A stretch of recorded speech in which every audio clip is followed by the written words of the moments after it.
Do you remember, Rook, when I mentioned another ceremony I must perform at the Memorial Gardens?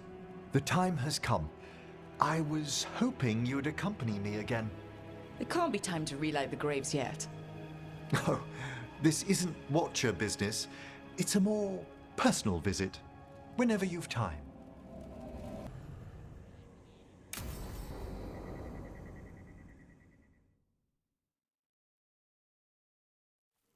Now, what do you have to say for yourself? Did I miss something? Since we're here to gather flowers for the dead, I thought I'd teach Manfred some plant names. But I just caught him attempting to wade into a rose bush.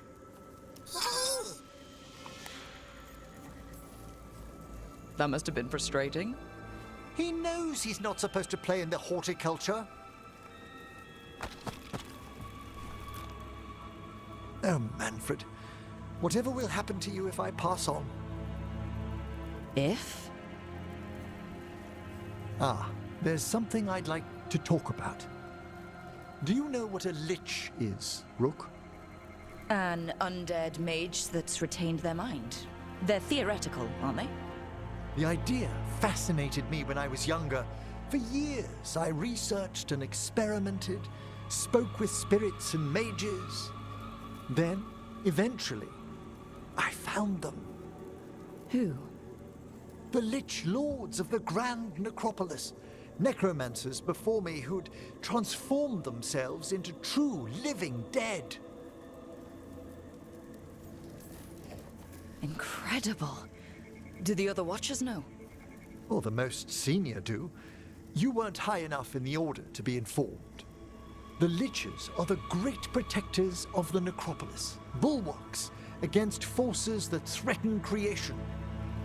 After years of tests and rituals, they granted me my desire, the right to attempt lichdom. Hold on. If you become a lich, then all this flirting we've been doing... I should hate to lose your company while I'm still mortal. What would you being a lich be like? A vast leap. Flesh cast aside for bone, returned immortal for all time.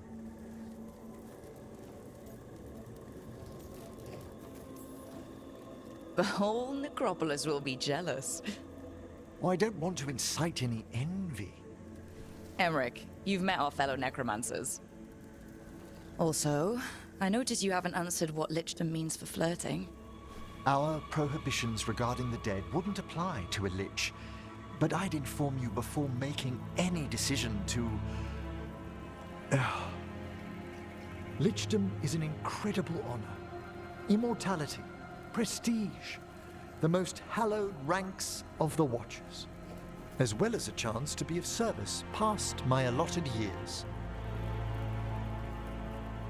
But there are considerations.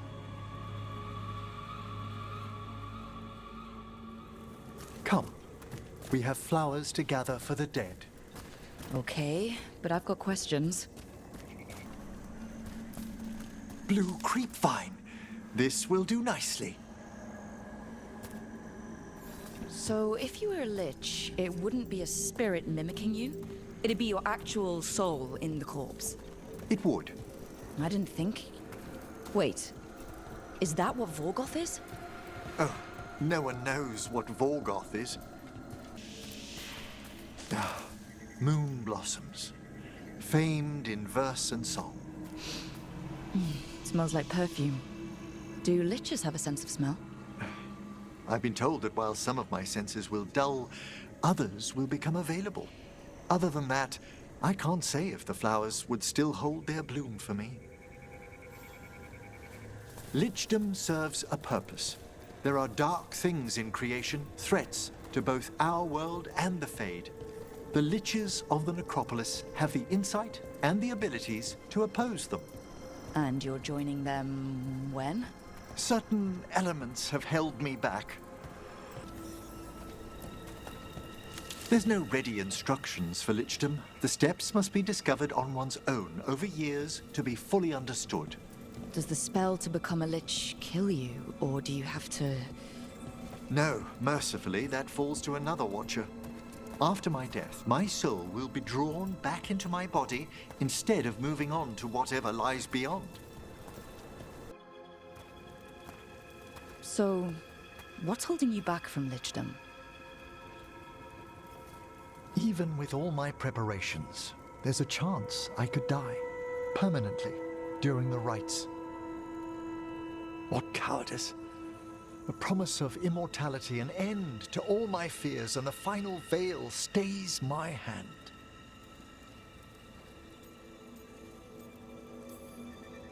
That's reasonable. Lots of people are afraid of dying. Is it? When it keeps me from what I most desire? Traditionally, candidates for lichdom face one final sifting of the soul. If they avoid it, you saw my old colleague. Hezenkos. She's a lich. A half-lich, though that hasn't diminished her powers. Until I stop her plans, I won't possess the peace of mind for lichdom. Why don't you select the next flowers, Rook? Sure. So what's a half-lich exactly? Johanna attempted the rites of lichdom and failed. Stuck in her in-between state, she is supremely dangerous, but can't learn any new magic. No wonder Hezenkos was shouting so much. Oh, she's always been that way. What about the sifting of a soul that Hezenkos avoided? The spirits of the necropolis judge whether a candidate is worthy of the power and responsibility of lichdom. How'd she become a lich without it? I shared some knowledge when we were colleagues. She apparently put together more than I knew. It would be just like her to skip the rituals, the cleansings, the preparations of the soul. For a watcher, Hezenkos is pretty harsh on spirits. We made allowances because of her discoveries. Too many. Spirits are not things to be disposed of. You really care about them? They're so susceptible to the world's whims, Rook. Some spirits are dangerous, but how quickly most respond to a bit of kindness, or care, or simple attempt to understand. For all she's done, I can't condemn Johanna for attempting lichdom. That freedom from mortality, that divorce from fear. And of course, time to read all of one's books. Of course. But how she's abused her abilities. Are my intentions enough to fare better? Worrying's a good sign. We have enough flowers. There's something I'd like to show you.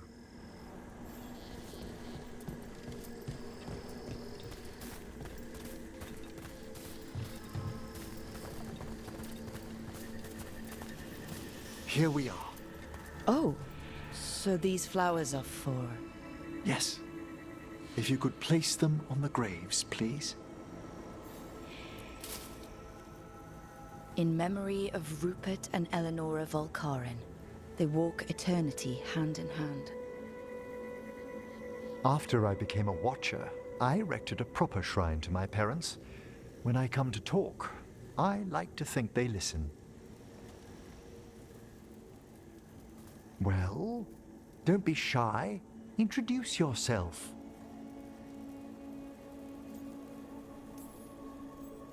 Rook, also a Moon Watcher. How'd you do? Do you remember your parents? Some memories are bright.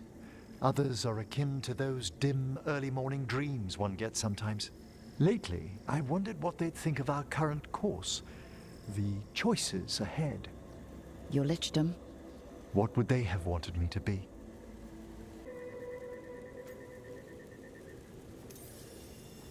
I can tell you what I think they'd want you to be. What's that?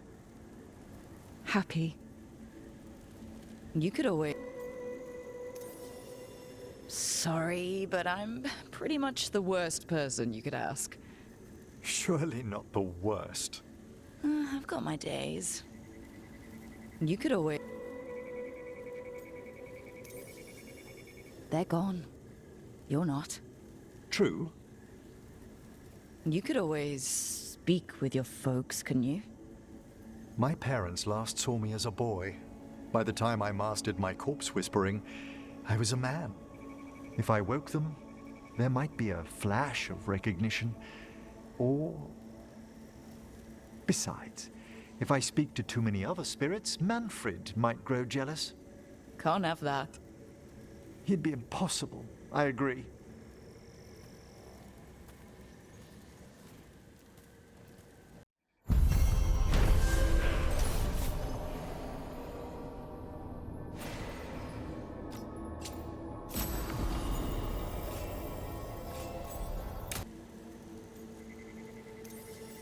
Happy with someone who cares for you.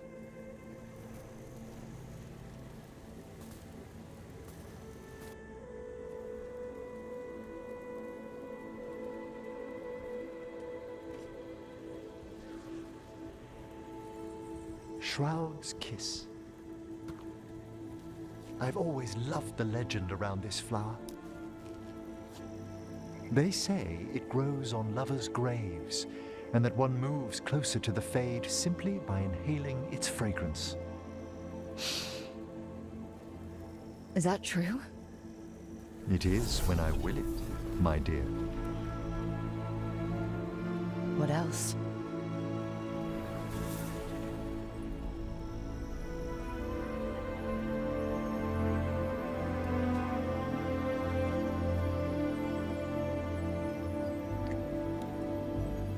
What a day of unexpected splendor.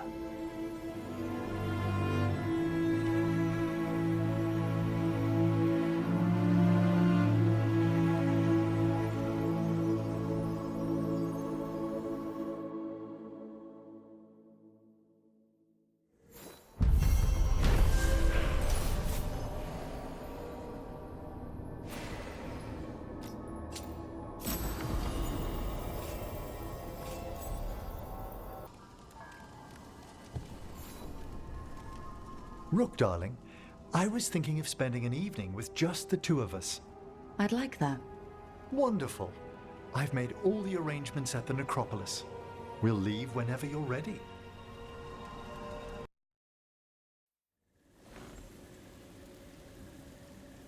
How did you find everything? I never ate this well when I was training in the necropolis. You may be interested to know I was permitted to raise a few cooks from the royal crypts tonight. Wait, not from the tomb of Veneska IV. I'd hoped the evening might impress. The amount of work on you worries me, Rook. Responsibility exacts a toll on the body. Sorry to disappoint. I'm feeling great. Oh, that bright cheer. I do... Relax, I'm fine. I do ask that... I have been more tired lately. More so than you might even realize. I do ask that you at least avoid putting pressure on that stiff left wrist. It's a little stiff. Impressed you spotted it. Well, I am familiar with the finer points of anatomy.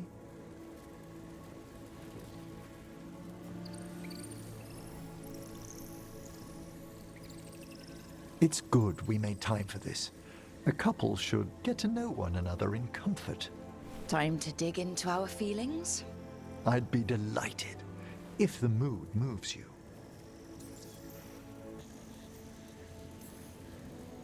This is one of the more romantic dates I've been on. How wonderful. I was afraid I'd lost my touch. Between work and research and teaching Manfred, there hasn't been time lately for company. How lately? No one's serious for a few years. Apart from that, I'd prefer we leave the past be. All right. Stay a man of mystery. Okay, so, Emric, I wanted to tell you something. You're my first... anything. I've never been with anyone. Romantically. We can move slowly. And I'm glad you chose me. It's been good so far. Oh, excellent. What's your favorite color? Well, can I only choose one? Let me guess. Black, green, yellow, but like a bone yellow. Lilac. Ah, of course you went to a flower. It's such a pretty shade of purple. It brings thoughts of spring. And what's your favorite shade of color? Rich purple. The kind you get with those really expensive dyes. It's the color of royalty in some kingdoms. Maybe I've got ambitions. There's too many for me to pick? Oh, come now. You made me choose. Nope. I just implied you had to choose. And you wonder why I'm afraid to play cards with you. It's a cliche for a Moon Watcher, but I'm partial to gold. Have you started your own collection of grave gold, then? Here and there. Have to decide which pieces are good enough for eternity. Gold. Not the coins, I mean. Just the way the light hits it. The king of metals.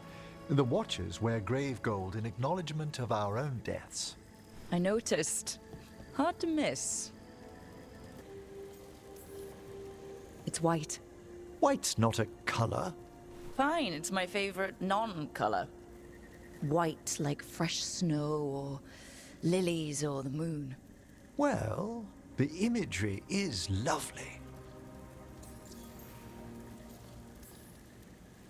Devastating charm aside, what do you like about me? Apart from the compliment of your interest, Come on. darling, it's gratifying a fresh-faced adventurer noticed me at all. And your spirit does charm, but there's also something quite indomitable about you, Rook. It inspires. Oh, thanks. Anyway, should we enjoy the garden? Certainly.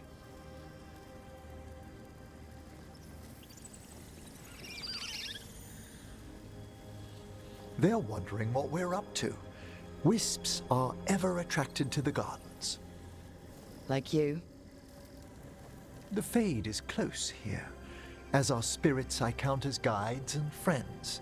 Beyond that, I feel there are mysteries past our comprehension. Something beyond the weft of magic or deepest Fade. When I'm fortunate, I spy suggestions of them here. Like when you're out looking at stars and you stare so long you're dizzy? Yes, the indefinable, tipping its faintest reach into ourselves. Totally what I meant. Sometimes my Sure. finer minds than mine have failed to describe it. Well, keep trying. You're so philosophical around flowers. It's the purpose of the gardens, to lift our thoughts to something higher and finer than we are. Like that. Sometimes, my dear, I think you indulge me. When I'm in the mood.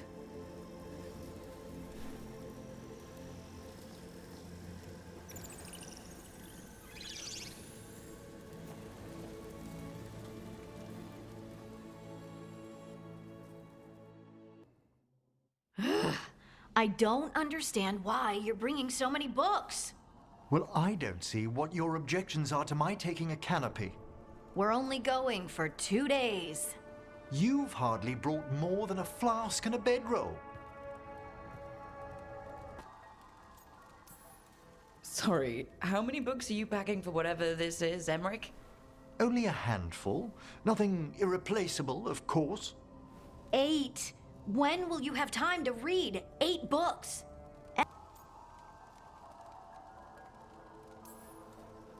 I'm surprised she took the bedroll. I've seen her sleep on roots. I don't sleep on roots. I sleep amidst the roots. If you do it right, it's like being cradled. A tree hug.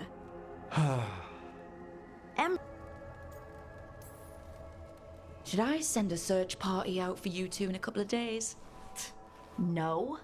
Of course not. Emric wants to see more of Ferelden, so we're going camping. But he's treating it like we're going to an academic thing. An expedition can have its earthly comforts. You want to bring a shaving kit in the woods. My dear Harding, a gentleman is never without a brush and a razor. The whole point of going to the wilds is to get away from all that. So what if you get muddy and smell a little bad? One can enjoy the scenery while remembering to bathe. Okay, Emric. I'm not saying bring 0 books, Well, certainly. but sketch a little. Birdwatch. Ask Harding the names of plants. I suppose I did ask if she'd show me around Ferelden. Because Ferelden has the best woods. I really... Harding, do you need to be so stringent when you're camping? Yes, because you have to carry all the gear yourself. Up the mountain, across the creeks and things. Don't you carry any luxuries yourself? I bring my writing kit. Aha! Fine. Maybe your umbrella could come in handy. Emric, you always look good. And you can tell me all about the trip when you get back. Of course, darling. It is only 2 days after all. Exactly. So why are you packing a dressing gown? I don't understand the gown. Harding, does it really matter if Emric brings 8 books? 9, actually. And Emric, so what if Harding is fine sleeping on dirt? Not all the time. Okay, Rook, I know. This trip's supposed to be fun. I really have looked forward to you showing me more of your home, Harding. Me too. Oh, and I'll make us sandwiches. Ah, your famous ham and jam slam? Well, yam and jam slam because you don't eat meat. So I'll use yams. How thoughtful. Thank you, Harding. I heard another rumor, Emric, What is your latest hearsay? that you and Rook are getting tight. Making eyes, warming the cockles of your heart, tugging at the old bone. That's quite enough. Sure, but if you need any tips on hand-to-bone combat, My dear young Devron, I know perfectly well what I'm doing. make that your next book. Emric, if you liked someone, what would you do? To show them you like them, I mean. Strangely enough, I might have found myself in that situation recently. You mean you and Rook? You noticed? Emric, everyone noticed. Well, it began when we spent some time together in the Memorial Gardens. Don't, you know, spirits hang around there? Oh, a few, certainly. Emric, that rune you enchanted for me doesn't seem to do anything. Well, that shouldn't... Oh, I never aligned the etheric flows. How did I must have been distracted. You have been a little lately. I mean, what with you and Rook becoming... You noticed? I'm sure you two getting together is... Only Rook's kind of younger, so... It's not...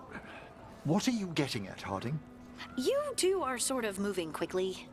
May we change topics? Emric? About earlier, when I brought up you and Rook being together? Yes? Look, you were in a crypt with all your dusty books, and then suddenly Rook bursts into your unlife, and I keep my books pristine. I get it. Rook's Rook. Wild and eager, just whisking you away, and now it's all candles and showers of ghost petals. It's great. But you've also been, you know, kinda preoccupied? Mopey. Mopey? I am not mopey, Harding. Yeah, you are. You're so mopey, you misaligned the spirit ether, it's twice this week. And your skull thing is crooked. My collar pin is perfectly straight. I do worry sometimes what people might think about Rook and myself, given our ages. Not to mention the spectre of acting like a besotted fool. You're not that bad. My ma always says, it's fun to go at full gallop, but you still have to keep your eyes open. Tree branches and stuff. I will. Thank you, Liz. You have family back home, Emmerich? Close family? No. How time goes. I always thought I'd get married one day. Really? I was younger once. But necromancers are just so dusty. I've found companionship amongst the ladies and gentlemen of my circles, thank you. No one for a while, however. Until Rook. Oh, you sweet talker. I didn't want to reveal my ignorance earlier, Lucanus, but is that an authentic Rossoletto in Viago's quarters? He'll be thrilled you noticed. I used to see an Orlesian woman, an art appraiser. Did you? Decades ago, dearest. But one picks up things. Including why Orlais dips everything in gold. They seem to reserve their opulence for the living in the South. So you're with Rook now? We're exploring the matter, yes? Good. I hope you two do good stuff. Thank you, Tash. Just don't do corpse stuff in bed. What? No, sorry, you're right. It's not my stuff. Do corpse stuff in bed if you want to. Thank you, Tash, for the sentiment. Emmerich, you and Rook visit the necropolis lately? Yes, I thought Rook might like to see home again. That have anything to do with the fancy dinner menu Manfred showed me? He took... of course, those gilded edges. The dinner was very romantic. That's sweet. You two have fun. Hello, dearest. Darling, hello. There you are, dearest. Rook, always good to see another watcher. Hello, Rook. Fellow watchers, always welcome. The lighthouse's rooms are so different from our quarters in the necropolis, aren't they, Rook? Rook, always a pleasure. There's still so much to discover here. Keeping well, I hope? Good to see you. Hello, darling. Rook, hello.